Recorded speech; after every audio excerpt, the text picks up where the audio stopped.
Il 20 giugno, ieri, è uscita l'ordinanza 258 firmata dal dirigente Sattin, con cui nell'area tra Viale Padova, Viale Veneto, Viale Venezia e il Boulevard di Piazzale Italia è stata istituita la limitazione della viabilità per un evento musicale.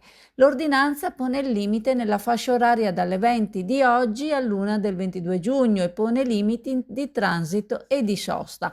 L'area sarà infatti pedonalizzata per tutta la durata dell'evento. L'ordinanza chiede che venga posizionata la segnaletica almeno 48 ore prima dell'inizio del divieto.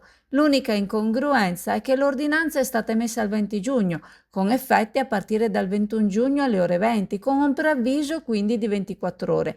La stessa ordinanza dispone che la segnaletica sia collocata almeno 48 ore prima, creando un'incongruenza che potrebbe rendere contestabili eventuali sanzioni. Protecta, scelta sempre da più famiglie e imprese per proteggere la propria casa e la propria attività dai furti e per vivere con maggior serenità. Tecnologie avanzate, monitoraggio professionale ed esperti pronti a intervenire in qualsiasi momento. Solo 60 secondi dalla verifica dell'intrusione all'invio delle forze dell'ordine. Contatta Protecta per un consulto adatto alle tue esigenze.